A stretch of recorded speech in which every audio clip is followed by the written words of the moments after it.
అందరికీ నమస్కారం. ప్రణయాస్ కిచెన్కి స్వాగతం. ఈరోజు చాలా సింపుల్గా వంట రాని వాళ్ళు కూడా ఈజీగా దొండకాయ ఫ్రై ఎలా చేయాలో చూపిస్తాను. తప్పకుండా ట్రై చేయండి.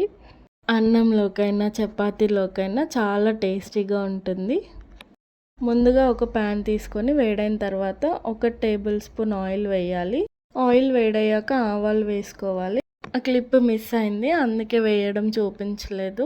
2 లేదా 3 ఎండుమిర్చి, కొద్దిగా కరివేపాకు వేసుకొని ఒకసారి బాగా కలిపిన తర్వాత మీడియం సైజ్ ఒక ఉల్లిపాయ, 2 లేదా 3 పచ్చిమిర్చి కట్ చేసుకొని వేసుకోవాలి. ఒక హాఫ్ స్పూన్ ఉప్పు వేసుకొని బాగా కలుపుకొని మంట సిమ్లో పెట్టిన తర్వాత మూత పెట్టి 2 నిమిషాలు మగ్గనివ్వండి.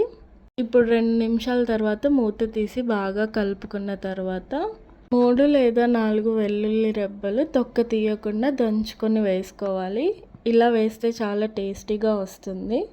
ఇప్పుడు ఒక 1/2 కేజీ దొండకాయలు తీసుకున్నాను. వీలైనంత సన్నగా నేను చూపిస్తున్నట్టుగా కట్ చేసుకోవాలి.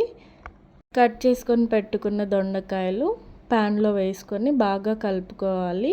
మంట మీడియం టు లో ఫ్లేమ్లో అడ్జస్ట్ చేసుకొని మూత పెట్టి ఒక 2 లేదా 3 నిమిషాలు మగ్గనివ్వాలి. చూడండి, ఇప్పుడు 2 నిమిషాల తర్వాత మూత తీసి అంతా కలిసేలాగా ఒకసారి కలుపుకొని ఇప్పుడు మంట సిమ్లో పెట్టి 5 లేదా 6 నిమిషాల వరకు మగ్గనివ్వాలి. చూడండి, 6 నిమిషాల తర్వాత బాగా ఉడికిపోయాయి దొండకాయలు. ఒకసారి కలుపుకొని హాఫ్ స్పూన్ ఉప్పు ముందుగా వేసుకున్నాం కదా, అది చూసి వేసుకోవాలి. హాఫ్ స్పూన్ కారం, హాఫ్ స్పూన్ పసుపు, హాఫ్ స్పూన్ ధనియాల పొడి వేసుకొని బాగా కలపాలి. అసలు మాడకుండా చూసుకోవాలి. కలుపుకున్న తర్వాత మూత పెట్టి 3 నిమిషాలు అలా వదిలేయండి. ఇప్పుడు మూత తీసి గుప్పెడు కొత్తిమీర వేసుకోవాలి. కొత్తిమీర ఖచ్చితంగా వేసుకోవాలి, చాలా టేస్టీగా ఉంటుంది. ఇప్పుడు స్టవ్ ఆఫ్ చేసి సర్వ్ చేసుకోవడమే. చాలా టేస్టీగా ఉంటుంది. అందరూ తప్పకుండా ట్రై చేయండి.